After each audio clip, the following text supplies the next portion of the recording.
Just polished her off there. Yep. All right. Well, welcome back to Outdoors Actual.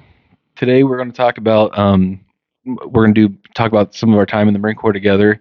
As you know, we met in the Marine Corps, and we kind of knew each other, but really didn't become friends until Ramadi, Iraq, in '06. Yep.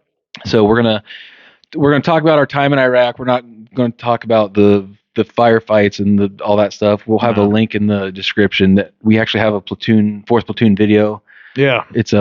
We were in 3/8 Indy Company Truck Squad. We've got the video has the guns and the bombs and the IEDs and all that stuff. All that footage from, that was the time when digital cameras were starting to come into Oh, play. yeah. Before phone cameras, we had a bunch of guys that would roll around with it on the dash of the Humvee or whatever. And yeah, I got some pretty good footage. So I used to you made that video right at the end of that deployment, right? Yeah, I put all the pieces together from. I actually would put a digital camera on the mount for my night vision. That's and right. I'd hit record and I'd run around with that thing on my helmet. I forgot about that. And luckily I had that camera on the dash of a Humvee, and that's how we got a lot of footage. But we're not going to be talking about that stuff as much. We're just going to talk about I won't say the changes, just kind of what the experience was like. Yeah, hell, 98% of your time over there is not spent actually like in a fight. It's either sleeping, standing idle post, it's doing working parties, burning wag bags. Burning wag bags. It's funny though. Honestly, Ramadi was my favorite time in the Marine Corps. Besides that whole you might get canked, it was the funnest. Like, no name tapes, no garrison stuff, no blouse in your boots. I mean, you were what I think we would consider like a Marine. Like that's why we joined. Yeah, it was for that tip time. Of the spear. Yeah, you really are. Like we always joked back then, tip of the spear. But I mean, honestly, infantry Marine Corps over in Iraq was the tip of the spear at the time. Yeah. I mean, golly, it was pretty cool. So again, Austin had already gone to Iraq and came home when I came to his unit. And when you're new, you're a boot. You're out of boot camp, so you're a boot, and you basically get, at least back then, you just got messed with, and you were nothing until you proved yourself on your first combat deployment. You had to get your head shaved. You had to get your head. You couldn't grow hair until somebody was like, "Hey, you can. We'll give you a high fade." Yeah, I got your head shaved right before deployment, or I think sometimes we did it like in Kuwait or something, right? Yeah, I did. Oh, they had a big party of it for us and shaved our heads in Lejeune before we left. At Lejeune, right before we left. Okay. Yep. It was and the fun thing about that was for me was like, it didn't go by your deployment. It might have been your first deployment. I don't remember for sure, but like I remember some guys like corporals and stuff, they'd have their head shaved too, who'd never deployed before. It was, if you have not been to a combat deployment, because when I went the first time, I got my head shaved, but 3/8 before I joined after boot camp and all that stuff, they had been to Haiti. That was all those guys. Yep. My senior lance corporals and sergeant, they went to Haiti, but pretty much except for, I don't know, the rumors of a couple of them, Haiti wasn't a combat deployment. So most of them had to still shave their heads. Yeah. Just like me. I was a PFC, a boot to them because they've been in for 6 months to 10 months or something. And I just joined, but you have to shave your head if it's your first combat deployment. So there's lieutenants, staff sergeants, gunny. There's basically all of us that my first deployment all shaved our heads because hardly anybody had been to Iraq or Afghanistan in January 2005 is when I went the first time. So we were all shaved headed then. Yeah, it was kind of cool. You could look around like, oh, he's never deployed. He's never deployed. But so you basically, I remember when I came to the unit, you just didn't talk to the guys that had been there already. You just tried to out of sight, out of mind it. No news is good news, that kind of thing. So you deploy. We flew into Kuwait. Yep. And then you're in Kuwait for a couple of days I remember that was like blowing my mind, like, oh my gosh, I'm in the Middle East. Yeah, it's jet lag. Like we saw camels in the desert on the distance, just walking like, random Bedouins out there or whatever it was. I don't remember what part of Kuwait it was, but it was just a giant, massive army base. Yeah. And I remember Camp Victory or something. Yeah, something like that. One of those. There's places like that where where guys are coming in, coming out. You kind of stage there. We flew commercial all the way to Kuwait. Yep. It was commercial, all the way there. Yep. And then it's like a day and a half. And you're packed in there. I have no idea what time it is by the time you get there. Yep. I remember you'd have a rifle, a machine gun, your pack, and you're just sitting in a seat and you're just watching this little airplane on a screen go across the ocean. And you're trying to sleep. You wake up after what feels like 5 hours and you've gone like that far on the map. That's right. I forgot about that. So you go from Kuwait to kind of let your body, I guess, get used to being in the desert. You get the jet lag out of you too. I mean, you're jacked up for a day and a half. You don't know what time it is. The day is night. The night is day. Yeah. I remember we went to sleep at like 7 or 8 a.m. Went to bed basically, and then woke up at like 3 or 4 p.m. Yep. Stayed up till about 1 or 2. Yep. And after 2 or 3 days, you finally catch up. Yep. And you're back to where you should be. But they kind of leave you alone too. It's kind of nice. Like you got there and they weren't messing with us. You didn't have to do a bunch of junk. You just got to kind of hang out. Get used to the wait to find out where you're going. Go to the subway or whatever. Subway. And then we went to. Was it Camp Ramadi where we went next? No, Al Taqaddum. You go to TQ. Oh yeah, that's right. You fly a C-130 from TQ from Kuwait to TQ. I remember being on a C-130 the first time. Yeah. And seats. And unbeknownst to me, they fly really high and like they do a combat landing where like you're flying and all of a sudden they just nosedive. Yep. And go it feels like straight down. Yeah, because they don't want to be like too low for anybody to shoot them for like conventional here. Yep. You're like when I fly into Indy, we're from you're flying over the speedway in the city and you're like real close. Like you can get cell service if you go off airplane mode now. Yeah. But back then they want to stay out of range, so it was, like you said. It was, straight down. Yeah, and like the whole time you're trying to act like it's no big deal. Yep. But I remember we landed, and then we were there for a couple days as well. That's where they give you ammo. And that's you don't have ammo until you get to TQ. And that's another time that you can tell the guys that have been there before or not. Because I remember in Taqaddum the air raid sirens or whatever went off, right, yeah. And all the new guys, like you'd hear like an incoming siren, all the new guys would like run inside, and all the guys have been there like, we're fine, they just keep walking. Yeah, and you'd hear a mortar crump in the distance. That crump. Yeah, you'd be like, oh dude, that's a mile or two we're away. Good, we're fine. Like what? So, and I remember thinking like, I will never get that to that point. Like I will always be like, no matter, that's not how I'm getting out. And then we flew on helicopters. Yeah, 53 or 46 or 46s. 46s. Into Blue Diamond. Were you on my helo flight that got shot at and we opened up on them, or were you on a different chalk? I don't think I was. I think I heard about that. So my helo flight I did hear about this. TQ to Camp Ramadi. I don't think we flew to Blue Diamond. I think we flew to Camp or did we fly we flew to Blue Diamond? We flew to Camp Ramadi. Camp Ramadi. Mine, it was at nighttime and we go out on the runway, you get separated into chalks or whatever, and we got on that helo. I think my helo was a 53. I could almost swear it was. Didn't the gunner actually like shoot down? I sat right next to the gunner. Just you file in, and so happened my seat. I was the front seat on the the driver's side of whatever port starboard. I can't remember all my Navy's terms. On the left side of the plane, as you're walking on the plane from the back, I was next to that gunner. Port. Thank you. I was next to that gunner. He had a 50 cal, and we get up, we go, and after a little bit, I'm looking out I have a tiny window next to me. I'm looking out the window. He goes condition one. He racks it. I'm like, huh. And then he fired off a few rounds. Ching, ching, ching. I'm looking out the window. I'm like, what do you see? What do you see? He's like, he just screamed at me. Could barely hear anything. He's like, just testing. I'm like, okay. And then like, as we go over there, I'm looking out and I see like a little light in the distance on the desert floor, and it was a campfire.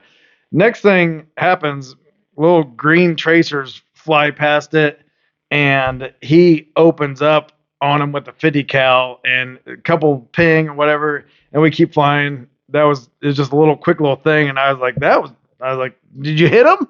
And I think he screamed. I think he gave me thumbs up or whatever, but that was when I knew like it was going to be a different deployment, because the first one, just a quick snapshot, and maybe down the road I'll get to talking about that first one more, because it bears mentioning. There's a lot of good stories and stuff, crazy stuff that happened, all that stuff. But the first one, not a whole lot of engagements, mostly indirect fire, IEDs, a couple small engagements, but this one, like, that kind of set the tone. And a bunch of the guys on the helo with me had been on the first one too. We were all just like, we didn't get shot at no helicopter the first time over. So yeah, then we landed at Camp Ramadi. Yeah, I remember you guys telling us like, dude, we got shot at. I was like, what? Like, this is going to be, because I first time I didn't know what to expect, so it was like, okay, well that's a thing. And then we went from Camp Ramadi into Blue Diamond. We convoyed there, didn't we? Mm-hmm. And it wasn't that far; it was a couple miles. Yeah. But I remember we got into Blue Diamond, and it's like everywhere I feel like we went, it got a little more dangerous. Like we went from America to Kuwait to Khatam to Camp Ramadi, and then we were in Blue Diamond, which was like, I guess, like one of like an old palace or something. Saddam's, Saddam's. Didn't we stay in his butcher's house or something crazy like that? Something like that. Told us that. They told us. Who knows? They told us what was what, but it was pretty safe there. We were about half a mile from like the city. We were right on the river, whatever river that was, the Euphrates or Tiger. I don't know, one of those rivers there. We were right on it. The Euphrates. Yep, that's right. And then it's just kind of, and then all of a sudden, you're kind of learning what's going to happen, and they divide you up in your team. So we left seat right seated. Yeah. With I think like 2-2. A lot of guys did. Yeah, I don't remember who we ripped out, but they took some of the guys that had been there before, like the vehicle commanders, stuff like that. They went out, and everyone else just kind of stood by. And, that's right. And stuff like that. And then, so I actually they take some new guys and put them on like base guard or something. So the first few weeks we were there, I was on camp guard. Oh, that's right. So I was like, I just had to sit on the base. So they made a rotation out. We did, I don't remember what it was, just weeks out and then a couple days back and then weeks out. Yep. And you'd go out in the town. There's no running water, no bathrooms, no showers, stuff like that. And you come back. It was either 9 or 12 days out and then 3 days back. It was 12 out and then I think when hotel started, OP Hotel started, I think they added like 4 days onto that rotation or something. Right. But I remember the first time. And again, you're looking up to the guys that have been there before, but I remember you're just kind of reading their faces to like let you know like what's going on. But I remember, all those, and eventually you kind of get to the point where you're just kind of like, it is what it is, and you just really focus on your group because you got to understand you're with 30 some. You're with your platoon. Yeah, it goes down from you're not India company, you are, but you're platoon. Basically just your squad, honestly. And squad half the time. Yeah. Sometimes we'd just be just the squad. Yeah, we had a lot of good. It's just like any other job. I think you got good guys and you got bad guys. There's guys you really look up to. There's guys that we won't name names, but there's one guy that was just as hard on the new guys as you could be. He just messed with us all the time in the States, making us pick up cigarette butts. Oh, I know. Yeah, I remember he actually got busted down to a PFC, and he still made us call him Lance Corporal. But he was just a hard dog the whole time. And in a firefight, he freaked out and just refused to fight. I know who you're talking about now. Yeah, I was thinking somebody else. Yep. Yeah, that's right. So I remember and then you just start to kind of learn what's what and who to stick by. Yeah, and all that. And Austin was always one of the guys that there's people that you feel like in life in general, but especially there, like if I'm with him, I'm probably going to be okay. There's like if you're standing someone, Gunny Lambert walked up next to you, it was a confidence booster, and that's kind of how Austin always was. But because that, again, after the whole cell phone issue in California, like we didn't see eye to eye. You got friends with Toby. Toby, yeah, who at that point was my. Yeah. I mean, I love Toby. I'd do anything for him today still. We got out or he stayed in, got out, went our separate ways, whatever, and have had lives since then, but I'd still do anything for the guy. But at that point, Toby and we had both gotten to 3.8 after Haiti. So we were essentially equal boots. I think he had 2 months on me or 3 months on me, but in the scheme of deployments, we were equal boots. And Toby and I, the first deployment, really bonded and became just inseparable best buddies. We went to that, between deployments, we just hung out and partied together and just, nonstop. And then when they split up weapons, the mortar section that went to 4th Platoon, they split all of us up, all weapons got split up. And it was Toby and me and Bond was a mortarman, and I feel like I'm forgetting a mortarman, but maybe it's just us three from mortars that went to 4th Platoon. Was there anybody else? Kinsey? Kinsey, yeah. Kinsey. Yeah, duh, Kinsey.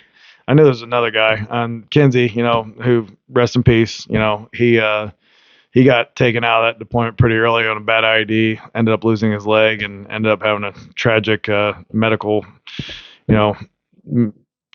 issue. I don't know what you want to call it, but anyway, he ended up tragically dying a few years back. Super funny guy. Oh, all the mortarmen were always really funny. Kinsey's one of the best. There's like big old guy from Alabama, man. He was awesome. I would say like 80% of a weapons company is 0311s, just riflemen, and then there's a weapons platoon. Yep. So there's 3 platoons of 0311s, and then there's a weapons platoon, which is mortarmen, machine gunners, assaultmen, and 52s isn't a thing anymore, I don't think. I don't think it is, but at the time it was gunners, tow gunners, but it was just, there was no tow gunners. So weapons always kind of stuck together because there wasn't very many of us. Yep. So that's and why we were smarter than 11s too. Yeah, we're smarter, better looking. Yeah, stronger. Yeah. It's just it goes on and on. But I got put on a post with Toby, his best friend, that had a 50 cal on it, and post was, I mean, it was insane amount of hours. Was that Haria? Yeah, that was Haria. That's right. And so it's just me and Toby sitting in a box this big for on the you guys are on the road. On the road, yeah, the suicide post. The suicide post. Yeah, like if anyone comes down here, give him hell with that 50. Throw Toby and Ben down there. Ben's a machine gunner. He can handle that 50. Yeah, Toby, you run and tell the story. Yeah. But when you're sitting that close with somebody, you just talk. I mean, you talk. I could tell you things. I could tell he's from Maine. He's got sisters. Yep. Like you learn everything there is to know about loves people. Tool. Band. Yep. He actually turned me on to Tool back in the old. He never did. I hated him. Never did like him. He couldn't do it. Oh yeah, big skateboarder. But then so me and Toby would hang out on post, and we get off post, and Toby and Oz would hang out, and he kind of started to be like, dude, Davis is pretty cool. We should get to know him, and we never butted heads. The worst position, I think I told the story at your wedding. The worst position you can be is to be in Ramadi, Iraq with no cigarettes and ask O'Hara for a cigarette. Because as he gives you one, it's a 3-minute process of him getting a cigarette out of his pocket and telling you that you're just trash. For not having, like, dude, we're going to be out for 2-3 weeks. Like, you need cigarettes. They're $10 a carton here. If you smoke, why would you come out here with? Wow, you think one pack's gonna do you? So you're just setting yourself up for bumming. That was about my experience with him. Unfortunately for me, I would also have to wake him up for post. And there's an interesting fact about Austin. Also, he always, if you're ever looking for him, you didn't know where he was. Look for the air conditioner. The coldest, darkest part of any room. Because chances were his rack was right next to an air conditioner. And I went in there one day in the middle of the night, and I was like, Lance Corporal O'Hara. That's why we still call each other Lance Corporal in videos. You'd be like, Lance Corporal. Yeah, Lance Corporal. Lance Corporal. Lance Corporal. Look. In the duck video. Like, Lance Corporal. Boom, boom. But I'm like, Lance Corporal O'Hara, you got to wake up for post. I'm like, all right. And he'd roll over and fall back asleep. And I come back in and he's like, Lance Corporal, and he'd just shoot out of that rack fire. He's like, I've been waking up for post in Iraq since you've been shitting mustard. I'm like, I'm older than you, Lance Corporal. We just never ever got along. And then somehow I got a slingshot, and he was like, if we're on the road post with Toby and I'm facing the street, and up in the corner, I'll put a picture of it in here so you can see, but up in the corner, up on the roof, there was a post, and that's where Austin was. I'm going to keep calling him O'Hara through this because I'm in that mindset, but that's where he was, and I knew that. And I dug in a sandbag, and I pulled out a pebble. And snipers were a thing bad. Like, we had the bulletproof glass. We had busted up Humvee. A Humvee would get blown up, and they'd take the glass and put it in our post so you could look through it, and they were all shot. There's shot holes in them from rounds that had hit for sure. So me being hilarious, I got this perfect pebble, and I pulled the slingshot back, and I mean, this is legitimately a 50-yard slingshot. It was an amazing shot. Through a gap, and I pulled the slingshot back and let this rock fly, and all of a sudden on the radio we started hearing, Post 2 just took a sniper shot, Post 2 just took a sniper shot, and you hear me just dying laughing in the background, and I just see this face come out of that post. He's like, "You think that's funny, mother? I'm gonna beat your ass in." Well, then 8 hours go by, and I hear him and Toby just dying, screaming, howling, laughing, and I'm sitting up there, can't do anything, just stewing. Yeah, just mad, pissed off.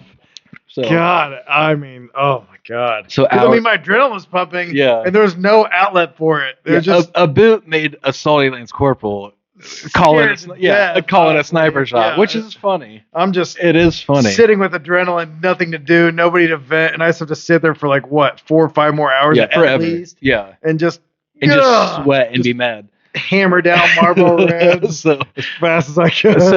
So we get off a post. Drown mice. Yeah, I just kind of drown mice. Yeah. Shout out PETA. And there's mice everywhere. Yeah. We can go to that. He kind of calmed down. Bond, the ultimate mouse killer. Oh boy, ultimate mouse killer. But he kind of sadistic about it. So we get off a post, and it's like I kind of stayed away from him, and finally was like, "All right, you got me." It wasn't really a big deal, but then we just kind of that broke the ice. Maybe we just kind of started talking and hanging out, and then he's from Ohio, I'm from Indiana, and kind of some similar backgrounds. Talked about where my family farm was, and he's from Athens, so it's only an hour apart, and kind of started finding some common ground there. The one day I think it all kind of shifted was, like I said, you kind of have to prove yourself to the older guys. And once we got in the bad Sioux firefight, the Enyart Desmond's truck got blown up. It was bad. Like I said, we got the video, the 3/8 video you can watch about all that stuff. But like I kind of proved myself that day, I think. And there were some guys that I had been with in the previous deployment, and a sergeant that we won't name right now, and all this stuff. But there's 2 guys in particular that cowered in the backseat of a Humvee the whole would fight. Not get out. Yeah. The rest of us, Toby's melting his saw barrel. He's shooting so many rounds, and I had to go run and get a spare one. And all of us are running around doing our jobs. Braddock's out there, hero, and I got that. Carrying his cojones in a wheelbarrow with a small shot. I actually got shooting that freaking building. We talked about how it was hard to get footage of anything cool back then because of the technology. And I got a video of Braddock shooting that small rocket, like doing a Medal of Honor run in the middle of the street, shooting a small rocket. And I got puff up near him where a round hit the ground there. I got the perfect video. Like I zoomed in when he took a knee and everything, and we messed with him. We wouldn't let him see the footage for like a while. That's right. He'd walk in the room, we'd unplug it from the wall real quick. Like we don't need you getting a big head. Yeah, easy, Braddock. Yeah, we don't need this. But that was kind of after that. I think that's kind of when everyone kind of took us in. That's kind of that was legit. Yeah, the first time and you call it fortunately, call it unfortunately, whatever you want to call it for you. You were on that campground thing when Kinsey's truck got blown up and he got taken. I mean, that was like the first week or 2 we were there, and I was friends with Kinsey. Some of our buddies, Steven, some of them guys have best friends with them. I was friends with them, and but he got taken out right at the beginning of that deployment. So it's so easy. I don't know, when you talk about things like all those experiences you share, and it's easy to like somebody who gets taken out. My first deployment, it was a guy named Sergeant Bitts. He got taken out in April when we got blown off that bridge. Kinsey got taken out first, second week. So like you do the whole deployment basically without the guy. And, when we talk about Ramadi, he, out of our squad, he's the one who paid the biggest price out of any of us, but he didn't go through the whole deployment with us. So it's so hard to, when we talk about who's with us, all that stuff, it's like Kinsey was the biggest one, but gosh dang, he's right from the get-go. He's gone, man. It sucked. It was crazy. And we were actually just talking earlier. So Kinsey was a driver. You have to have a Humvee license to drive a Humvee. And so since he left, they took Ficini from a ground squad, and they said, who has a Humvee license? And Ficini. Was he in weapons or no? No. He was just in 11? He was in 11, yep. Okay. But they put him in our squad to drive. Well, me being hilarious again, I started messing with him, telling him that I had a Humvee license, but I didn't want him to know because I didn't want to drive. That's right. So Ficini immediately went and told his old squad, like, Davis has a Humvee license. So we went out on a night convoy, and I was on the board. I was a driver. I was like, I'm driving. It's like, yeah, you're driving. It's like, and you don't ask questions when you're a PFC in Iraq. You're just like, all right, I'm driving. So me and Rebuffo, the high back, right? The high back. Oh. So me and Rebuffo getting this high back, and it's nighttime, so I've got my night vision. No gunner, nothing. No, just a high back, and it sucked. Oh, it was like, I'm sure the Army got donated to us in the 60s. Yeah. So I get in this Humvee with my night vision on, and we're getting ready to go. And he's like, all right, Davis, let's go. I'm like, how do I start this thing? He's like, are you kidding? I said, no, I don't know how to start a Humvee. And he kind of looked at me like, just turn that thing. So I started, and there's 2 shifters, which I didn't know. And I'm pulling it from like 4 high into neutral. So what I think is reverse, I'm hitting the gas and it's just revving up. I'm like, it's not working. And we turn on a light, and I'm like, oh, there's 2 shifters. And I remember Buffalo goes, have your Humvee license? And I was like, no, I've never been in the front seat of a Humvee in my life. He's like, are you serious? I said, yeah. So we roll out, and I'm holding my night vision. I'm driving this Humvee on camp, on Blue Diamond, and like we're coming through this Army HESCO thing. I hit a barrier, and I remember Buffalo's face was just like, "What in the world is going to go on?" So eventually, I drove a couple times. Eventually, they put me back on a gun, but that was a really interesting couple. That's right. Couple of rotations there where I was driving a truck and learning as I go. Yep. And everyone else has these. We didn't have like newer ones; they had better ones, and we can't keep up with them. And it was. Toby and I were in the Warlock. The Warlock. Yeah. The old Warlock. It had like the first generation of IED jammer. Oh yeah. Reyes was the driver, and Toby was the Warlock commander in the back seat. We didn't have a turret. I don't think in that. That was. Because we ended up getting another vehicle that had the turret, but in that Warlock, I think it was all closed. And I think Toby just like turned that on and did stuff with the computer in the back seat or whatever. Yeah, like that was the flaw, that you had to turn it on from the trunk. Yeah. That's where we still have a Hannah. I know you can hear. You hear me, you son of a bitch. So our staff sergeant Modesto, it was his job to turn it on, and we just forgot. Well, it happened. No, we were with the other convoy, and we were dropping the ground squad off, and the other convoy had IED jammers that were turned on, and mine was purposely turned off out there to drop them off. As I was. And we get out there to drop them off, and that other convoy is still with us, but we were parked. We were on ice cream. The road was ice cream. That's what it was called, and we were parked next to shot holes, and I don't know if something went wrong with another one, or I don't know if he just wanted it on for some reason or whatever. He's like, got on the radio, he's like, turn on your Warlock. And I played dumb because I don't know how to turn it on. My driver at the time, he was the only one that could. And there was a shot hole, which is an old IED hole, which they usually used again. They would drop an IED in there and use it again. It was right next to his door. And I was like, I am not telling that man to get out of that up armored Humvee, go back there, open a trunk, and then we're in the worst area in town, open the trunk, crawl ass in the air in there, and turn that thing on. So I was like, negative, can't hear you, or whatever. I know you can hear me, you son of a bitch, turn the wire. And I said negative and refused to do it because I did not want my driver to get out there. Anyway, we got back, and he ran over and got in my face, chewed my ass, which, whatever, I deserved it. He didn't see it the way I saw it. One of my fatal flaws of the Marine Corps was it's kind of the story of our career. Yeah. We didn't see it the way they saw it. Yeah, I saw it as I'm going to make a decision for myself, not a blind obedience to orders. A lot of guys got a lot farther in the Marine Corps than I did by obeying orders, but at the end of the day, we didn't get hit by an Humvee. We didn't get hit by an ID. My driver didn't get out. I don't think anything would happen anyway, but I felt good about it. And that was that. But anyway. So that was so like I was saying, once you kind of prove yourself to the older guys, then you're kind of in the crowd. And that's when it kind of starts to get fun, because you're not, you are, if there's a working party and they need one person, you look around the room and you're the new guy, you still, as long as you know your place, you're in the circle. Yep. But that's when the real kind of fun started, because there were, like I said, it was my favorite time in. It's adrenaline rushes, but it's fun, and the laughter that you can bring out of a situation like that is. What was OP2? Wasn't it OP2 was the big one? The checkpoint, ECP2. ECP2. Yeah. One. It's like that was such a weird building, wasn't it? It was like this castle-y. Yeah. It had that big upstairs there, like a ring, like a balcony thing that overlooked like a courtyard almost. It's a weird building. And you could like crawl. That's how. Remember, Chuzas broke his arm. No. Yeah, remember Chuzas broke his arm trying to climb up the side of it. I don't remember that. Oh yeah, Chuzas. He was trying. I was on the roof, and he was. Was he in our platoon or squad, or was he in another platoon? I don't remember. I know. Chuzas was in 4th platoon. I think he was, but then when he broke his arm, him and Ficini were trying to mess with me, and they climbed up the side of the building. Bold prank. Yeah. Bold prank.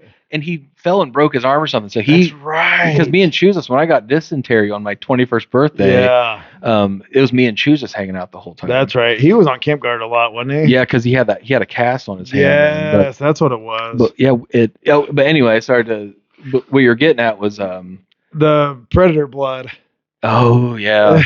Yep. So at that ECP2, there's a giant our living area is a bunch of cots in this big room. We had a giant like fan that helped cool us down because no air condition. It's 110, 120 degree day and 80 degree night or whatever at least. So big fan in there to try to cool us down. And I don't know what happened one night, but we got the great idea to start snapping chem lights, shaking them up till they were neon, and throwing them in the fan. And watching the fan blades just shotgun blast bright, iridescent, predator blood. Yep. Oh, who got hit the worst on that? Hall got hit pretty bad. Hall did. I think K-Mac took the. Oh, K-Mac did get smoked with predator blood. And you did that to K-Mac, and K-Mac did not play around. K-Mac was a really good squad leader, but he did not like to play around very much. And you did that to him? Oh yeah, well he was like he's like spreading word. He's like, all right, we're gonna do this. We're gonna go out here. We're gonna get these guys. We're gonna do this. And all of a sudden you see Enyer throw chem lights in there, and it hits him right inside the face, and he just turns green. I remember he went. And he went after Enyer, and Enyer just laughed and ran away. That was probably the best predator. I forgot about that. And then Braddock had a little travel guitar. I thought it was yours. No, it was Braddock's. Was it really? Mm-hmm. I didn't know. Braddock had a travel guitar, and I'm a guitar stud as long as most other things. Yeah.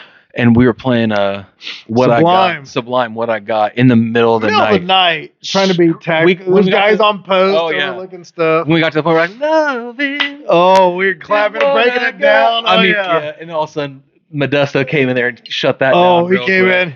Oh, what the fuck are you doing, motherfucker? Mad. Oh, yeah, pissed. Yeah, but we always just found the way to... Man, that was a cool thing, back then, our squad... We had, I don't know if we had any Oriental guys on it, but we had them all. I don't know if we had Oriental. We had about everybody else. We had Hispanics. We had guys from Central America, from South America. We had blacks, whites, city guys, Rebuffo. guys, you name it. And you got all of us dang near that. We're out there singing along to Sublime. I mean, it was one of those cool moments that, like, if it was a movie, it's like, man, that was when none of that kind of stuff mattered. It was just a night after.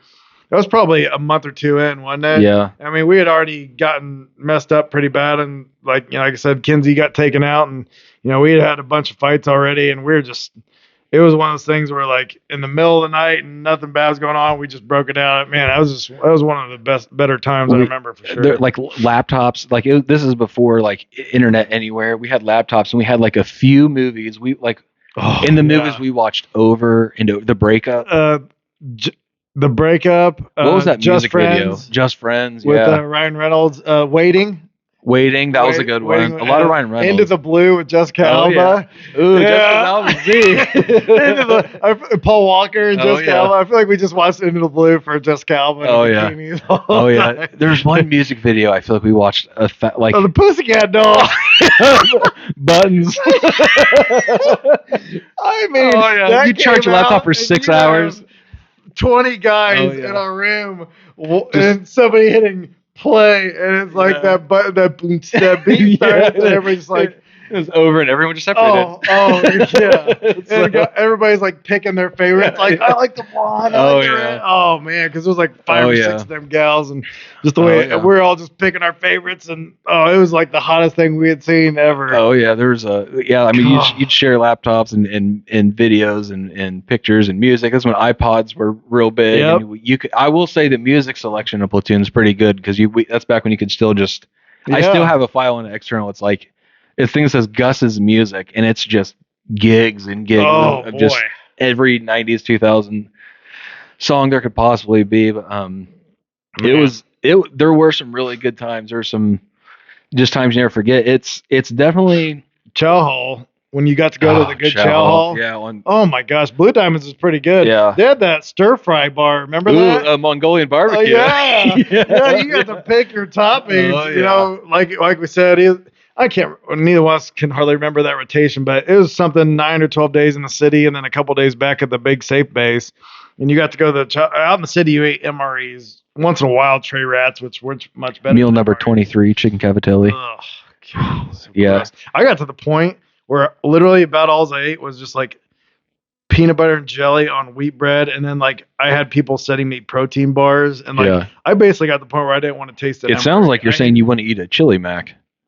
That's what it sounds like you're trying to say. Barely at the end, I hated it. I mean, I was so tired of it. And then if you got screwed with a vegetarian I had to omelet. go on. I was eating them for 7 months the first time. Here we go. You've been eating for 14 months. I was a little tired of MREs by that point. And that's being a boot too. I had to sneak into that room and steal every chicken cavatelli because we had a silent war about that. He better not catch me with a chicken cavatelli. There's a term for getting stuff out of an MRE box. It's called rat effing. Rat effing. Yeah. Who rat F the MREs? Yeah, who rat F the MREs? Because you would open, or a box would be open there. You go to get your MRE. And it'd be like veggie omelet and like, gosh, I can't think of some of the other gross ones now. I think my mind's trying to erase it from my memory. There were a few you just didn't want any part of. And then the tuna one came out, and it had like sun-kissed tuna. Yeah, I had a packet of that. Those were hot. Those were hot commodities. Oh yeah. And Combat Train would bring them around. That's when you got to know your place because Combat Train, which was like supply, would come. That's right. And you'd unload three pallets of water and 3 pallets MREs. Working party up. Yeah, and that's but you'd know that case B's over there, and I could sneak me some chicken cavatellis. And I got to the point where I'd get, when we were back at the big base, I get from the PX, I get like cans of Vienna sausages. We even started getting sardines and stuff like that, and like. You get the sardines and mustard, and it's just whole fish in that mustard sauce and put that on a cracker. Some of us, it was better. I never got that hungry. Oh, I like that better than MRE. At least I knew it was a real thing. I got to the point where I hate it. To this day, like, you'd have to pay me to eat any MRE. I dang hate them. I hate them. Ugh. There's a prime example of saying like it forms you. That makes it tough, and that makes it tough when your kid's complaining about, you get hit him with I'm sorry, you don't like the crunchy peanut butter. Well, that's what's wrong with this whole country. I stare at Malin because she doesn't even want to try friggin' Southern butter pecan ice cream. I just stare at her like, if this was the war, if you even knew, you spoiled little brat. It's across the board. I think it's something. So you were 18 the first time you went? Yeah, 18. I turned 19. My 19th birthday was in Iraq. Me and Naranjo, maybe Toby or somebody else, and our interpreter, and maybe a sergeant or something. We went next door from Camp Delta. We went next door to that family and to get some intel from them, and we sat down for dinner and had a whole meal with them. Anyway, that was my 19th birthday, and that was the first thing I'd ate besides MREs for over a month, I think, besides MREs and tray rats for about a month. And that night, my 19th birthday night, I spent the whole night. You had to put a flak and a Kevlar on to go out to the porta-john. And I spent the whole night getting up about every 30 minutes, putting a flak and Kevlar on, sprinting, grabbing my M16 or shotgun, whichever one I had at the time, and sprinting out to that porta-john just to... shit through a screen door. It was awful. That was my 21st birthday. I turned 20 in boot camp, 21 in Ramadi. Okay. And I got dysentery like bad. I mean, like every 5-10 minutes, like bad. just peeing out your butt. It was just terrible. I think I ate watermelon, and they say like don't drink the water, but I ate watermelon, and I think that's what did me in. Oh, Miz. But things like that. It teaches you so young to be so grateful for some things. Oh, and man. I remember we landed, we'd be like, oh my gosh, Taco Bell, and just be screaming. But crazy.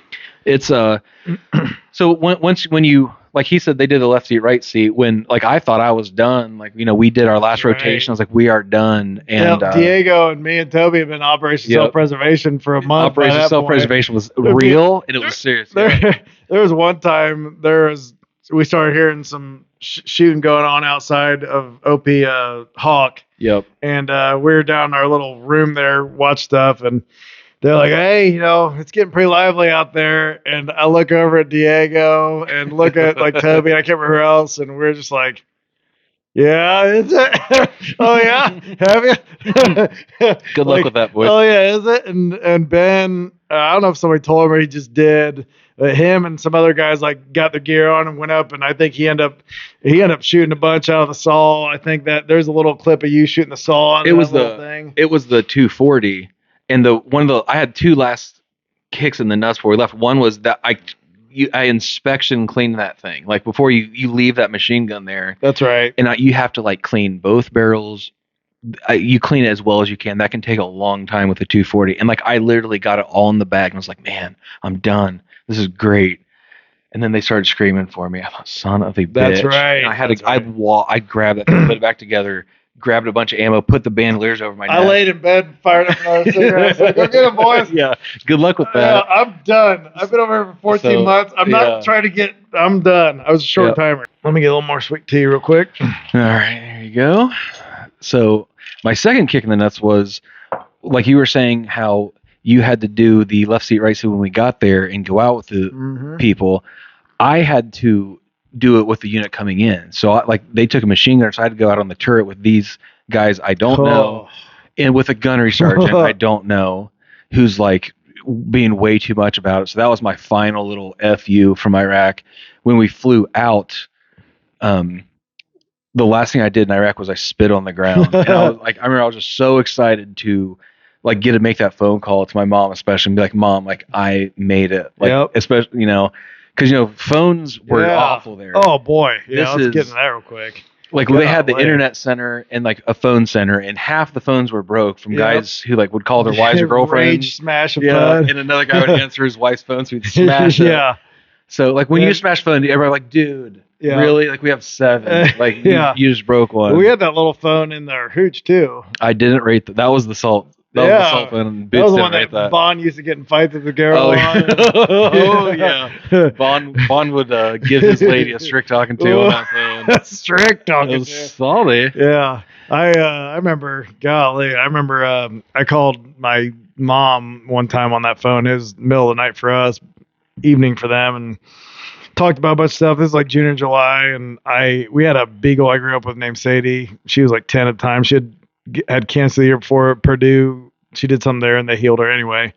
Called and like, hey, we're talking, how's Sadie doing? And she's like, well, we didn't really want to tell you until you asked. We're going to lie to you, but we're going to bring it up. But she actually died back in April. And I was like, oh my gosh, and bawled my face off, obviously. But it's just crazy to like think of like in today's age with phones and all that stuff. Text, call, DM, anything you all communications instant. Yeah. And back then it's like a week, maybe even 2 weeks at a time, just your people back home that love you, your parents who like, as parents now, I think of like my kid, how much I'd be stressing. Like parents just had to hope for the best. Oh yeah. Pray to God and hope you're doing good over there because they didn't hear from you for a while. Oh, absolutely. Remember we had the communication guys would come around, they had a satellite phone. And like after, when it was finally my the whole know your pecking order, when it was finally my turn, there was like 1 bar left on the battery. Sure. So I called my mom late at night, Iraq time, and she was the head of Hospice of Cincinnati, and she was giving a meeting, and she said, she told everyone, like, this might be my son calling from Iraq. Mm-hmm. So my mom answers the phone. I'm like, hey, Mom, how are you? She's like, I'm good, talking, da-da-da-da. Well, Bon opens up a 240 Golf over me on the north side of OP Hotel. Just phone dies. Oh my. Like dies. I can't call her back. I call her back 10 days later, and she's like, hello. I was like, hi mom. She's like, Benjamin, and just starts she was like, I have been coming home from work, scared to death. There's gonna be a black car in my driveway, and men in suits telling me you were killed. I was like, oh yeah, I can see that. That'd be scary. I can understand. Yeah, it makes perfect sense. But I was like, I'm sorry, no, the phone died. I felt so bad when and I remember, my parents were divorced, and I remember when we got home, my dad and my mom were both there. I remember the three of us hugged for the first time since I was like 10. Yeah. But all three of us stood there and hugged. Man. It was super. Oh, big tear fest. It was super emotional. And then, that's when the next phase of all that starts. That's like home time. Becca, I was thinking about that phone center. Remember the computer center at Iraq? The Filipinos that they had working in there. Sweet princesses. Yeah, you'd have like 15 or 20. I can't remember how many minutes they gave you on the computer, but like that was back. I don't know if MySpace started. I think MySpace was alive back then. Facebook just started. Yeah. That's how Bailey got me with the Impossible Shots thing. Oh, but yeah, right. the old internet section. But the Filipinos, they're like, you'd be on there, you'd be furiously typing on like AOL Instant Messenger or something to like some girl back home. And some sweet little prince up running the computer. Computer 20 times. times is up, please. Computer 8 times this. And you're just like ignoring the hell. Like, yeah, dude, you're gonna have to pull me off of this thing. And they come hover over you. I'm so you times. Oh yeah, you're just talking back home, just like.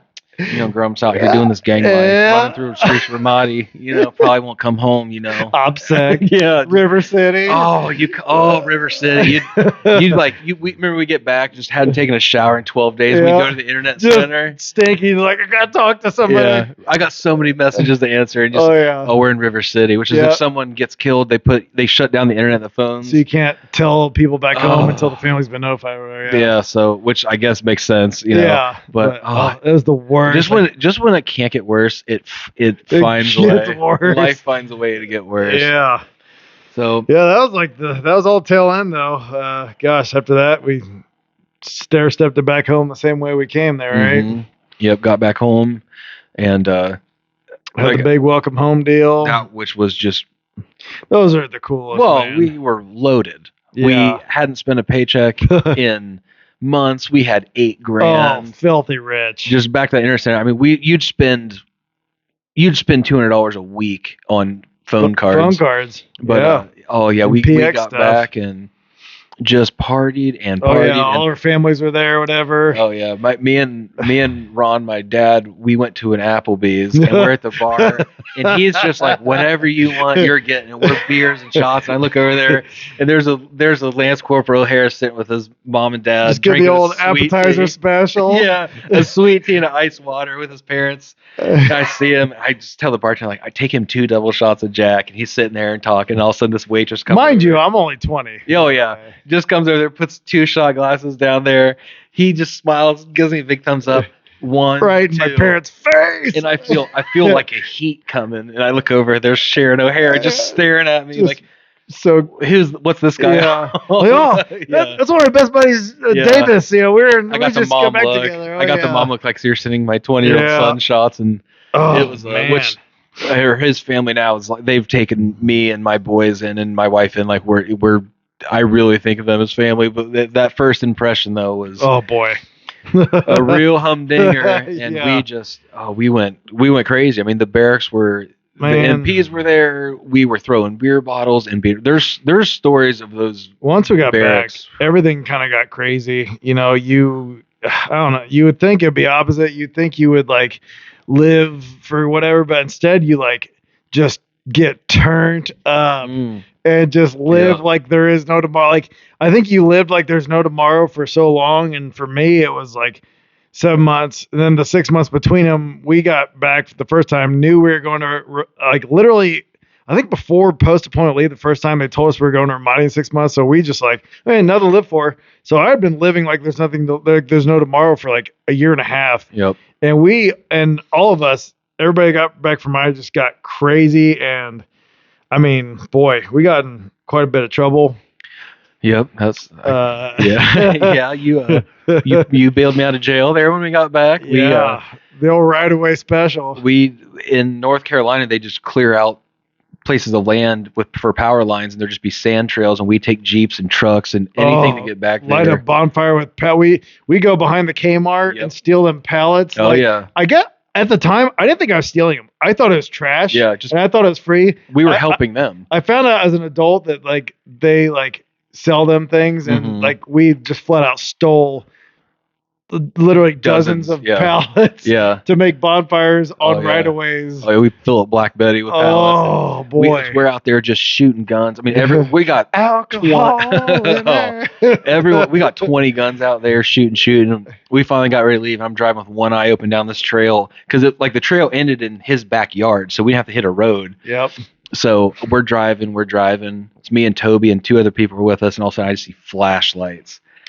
I was like, oh no. So luckily I'm thinking I had a loaded Beretta with me still, so I real quick went I cocked all the shells out of the Beretta, and me quick thinking I disconnected the slide and the grip, and I threw the slide behind me, and it broke the window in the pain train. No. Yeah, so I dropped because like that's going to get me off of the situation in my mind. And so they take us to jail, and and me and Toby are in there, and like the guys that arrested us, they were Marines too, so like don't worry about it. One of them was a mortarman, Toby was a mortarman, so they're talking, and I'm signing my stuff in jail, and I look through these windows, and all of a sudden I see Austin just sitting there like, you're in jail.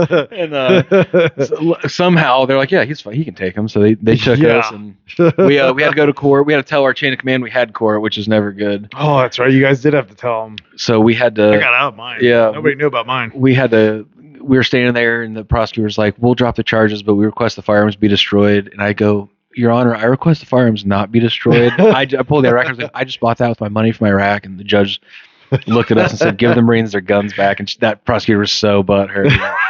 Sure. Oh, yeah. It just started there. And it's just, I mean, you put 500 18 to 22-year-olds in a hotel, basically. Yeah. And boy, the barracks parties were wild. Gosh. Yeah. Then we did the Mew and all that stuff, but like, man, like I think it takes a lot longer, once you get back to like get out of that mindset and like lose all that and get to a normal human being. Cause I mean, even after we got out and everything, like we were all still a mess. Like I didn't realize it now, but people told me back then that I was, high strung and just on edge all the time. And I thought I was kind of normal, but like, man, it's crazy. We're fortunate. And the whole thing, we did this outdoors actual thing is, it's putting a name on something we've been doing since we got out, basically, but I mean, we're fortunate to have what we got and like have this like bond and this like brotherhood of being able to do all stuff. Cause like, I mean, when I got out, I was a dang hot mess, looking back at it, I drank way too much and, but like some that I think we kind of held each other accountable with, and we had some help, some good support. I remember, you were still in, I was out, that's when it hits. It doesn't hit you when you're still in because you're still around everybody and everything is, all that chaos is normal. Yep. It's when you get out and the chaos stops and you're supposed to just like get back to being a normal human and normal civilization that stuff gets hard to deal with. And that's where, I think you see everybody struggling in the 22 a day and all that stuff. Yeah, it was wild. And that was definitely, you hear about the 22 a day, and there's guys, strong guys, snipers, drill instructors. I mean, these are tough guys, and that back then made jokes with us. And we're all making jokes about guys killing themselves. There was a few people while we were in that killed themselves while we were in, and but you're so calloused while you're in. You're making jokes about it within hours. I mean, a guy just killed himself. And I just kind of dropped something there, a little double entendre, but like literally hours later, you're making jokes dang near about like, oh, don't go do that to yourself. Like you're laughing about it because you're so calloused about life and death. Yeah. That you just don't care. I remember on the Mew, someone hung trying to get off the ship and they couldn't find one person on the whole ship. And they finally found him. He hung himself. And I remember they're like, they found him. He hung himself. He's dead. And it was dead silent for a second. I remember Garlock just goes, he goes, where's his shit at? Like insinuating like we were going to go through his shit and take what we wanted. It was like, I mean, without a beat, he just hammered like, where's his shit at? But it's definitely something getting out together. We went to college together, same major. Yeah. We had, every step of every transition, we had somebody who was, literally right there with like every patrol, everything, knew everything we've been through. Yep. So if one of us is like, hey man, like that's enough for tonight or whatever, then, you had somebody kind of looking after you. And that was definitely a big blessing now that we've made it into our late 30s that you can look back and be like, man, that's probably where a lot of people go downhill, where we always had somebody that's like, you couldn't give an excuse to it. Cause like you're there. Like I kind of lucked out having Jack, my son, because me and Ashley been together about a year and a half when I got out. And then once I actually got out, a couple weeks later, she was pregnant with Jack. And I remember thinking, like, in 20 years, there's going to be a human on this earth, and they're going to either say, my dad's worthless or my dad's awesome. Yeah. And I knew right then, like, I had to keep. It was kind of like my new mission. Like, I have to start now. Yeah. And keep. You can't just let that be your thing. Yep. You can't just be like, I'm a combat veteran. Just live. That's my thing. A lot of guys just, they're not a right or wrong thing, and a lot of it's not their fault, but like a lot of guys, that was like the peak of their existence, and they just can't get past it. It's like a glory days thing, but way much more so. But I was fortunate. I was only 22 when I got out, but I got out, moved home for a couple months before I moved out, and moved in with a buddy. But I was living with my parents. My parents aren't real, they don't really drink or anything heavy. And I remember I was just getting into Jack one afternoon on their back porch. I didn't have a job yet. I was just getting hammered. And my dad gets home one evening from work, and as most people do, work all day, and I just low life, just feeling sorry for myself, and just hammered. And he got home, and I think it kind of like was the last straw for him. He did it perfectly, honest. Like, if I could, like, I wish I could bottle up that day and give it to a lot of other vets back then, because it really set me straight. And he's like, son, he's like, I can't imagine what you've been through. I was never been.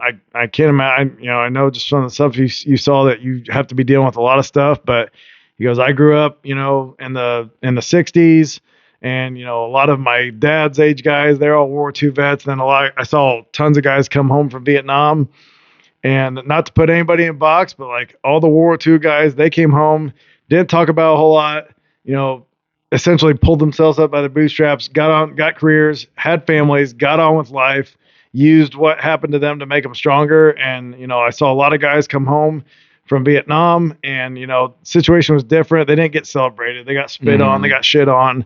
But a lot of them guys, just fell into substance abuse and had pity parties and just couldn't ever get past it and move on to, like, the reward of all that is life. Yeah, exactly. Like, don't punish yourself. The reward of going through that is a normal, awesome life. And like, some of the stuff that I thought of was like,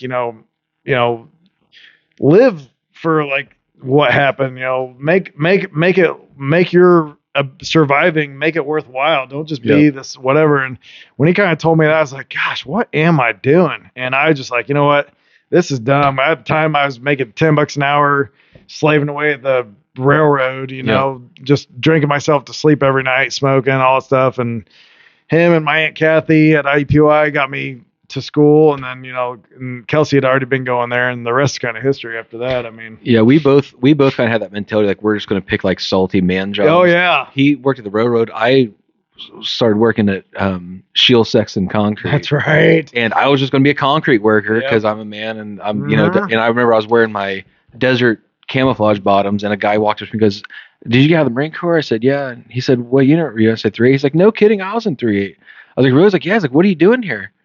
It's like, just working, man. He's like, you got the GI Bill? I said, yes. Like, dude, what are you doing here? He's like, I don't want to see you tomorrow. You need to go use that GI Bill and go to college. And that was kind of cool. And I've actually tried to be that guy for younger veterans now. Like, there's a car salesman I fixed dents in cars, and he just got out of the Marine Corps. And I was like, dude, you need to go use those benefits, man. I'm telling you, because these next few years are gonna fly by. Do it now. So I've tried to be that and kind of pass that on. But it's we joke sometimes, like it's cool that we kind of, I won't say competed, but like I didn't want Austin to go to college and get his degree, and I'm like working at a concrete, you know. And we joke about that now. Like, it's nice that, you know, we kept our lives similar to where it's like, hey man, do you want to, you know, take a few days off and go hunt the rut hunt? You know, we go down on a Wednesday, November 1st to go hunt the rut in Ohio. It's like, we both have the ability to take days off work and do that, but like, what if we didn't? You know, what if you were, you know, I mean, what if I was, you know, doing some kind of menial whatever where I gotta show up, like I'm barely breaking even, I gotta show up, I don't have vacation. So it's like, it's cool that we've kind of, like you said, we've kind of maintained each other's lifestyle to where we can do all this stuff. Yeah, it's nice. You're not, you know, texting a picture of you holding up a duck in Texas, and everyone's like, why would you send me that? Like, I'm working on the railroad right now. Like, exactly. Yeah. So that's definitely been a big part. And as we get older, I think we realize that more. When we were younger, it was just kind of that, but you always kind of know that you got somebody you went through that with. I definitely think that as we get older, that becomes going. That's kind of turned into this where, you know, like some of the hunts we've gone on other states, it's been all his family and me. Like I was saying, they kind of took me in, but it's definitely cool to get somebody that you have all that history with. Like, my boys call him Uncle Austin, and you know, he was there for, you know, Jack's first deer. It's nice too, because he puts the pressure on Jack. They went fishing in a boat at the farm one time, and Jack caught this bass, and he was young. Jack was like, hold it up and take a picture, and Jack's like, I don't want to hold it. And Austin just looked at him, and he threw the bass on Jack's lap. I was like, okay, here, let me see it real quick. And I look at him, and he's just like looking at it, and I just toss it on his lap, and he just, you know.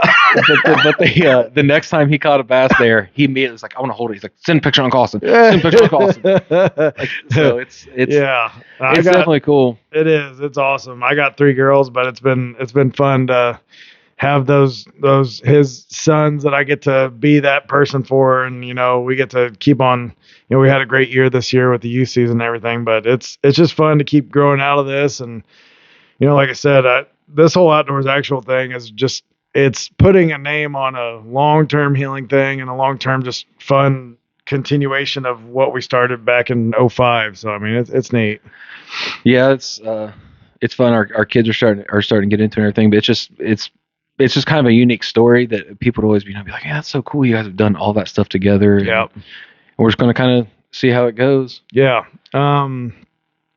Bears mentioned, I think we might have talked about it earlier, but just to bring it up real quick again, we do have a YouTube video that he put together, I think right after Ramadi, but it's on the Outdoors actual YouTube channel. I think it's called like 4 Platoon Truck Squad, but that's a little bit more of the action. 3-8 Truck Squad Ramadi. Yep. That's a little bit more of the action, all that stuff. You know, part of that whole moving on thing is, you know, war stories or something, and you know, if we get too much in the sauce, sometimes that stuff can kind of come out, but for the most part, like the fun stuff to talk about and the stuff that I reminisce on a lot is all those goofy times and just the misery times of just hot and filling sandbags or whatever. You know, that's the stuff that you remember, that miserable. And there's some pictures of us all sitting on Humvees, just hot, miserable, just hating life, and that's the fun stuff. So you know, always find a way to always make it. They could never break us. Like, we had a little group, we call it the Circle. And everyone was always in trouble.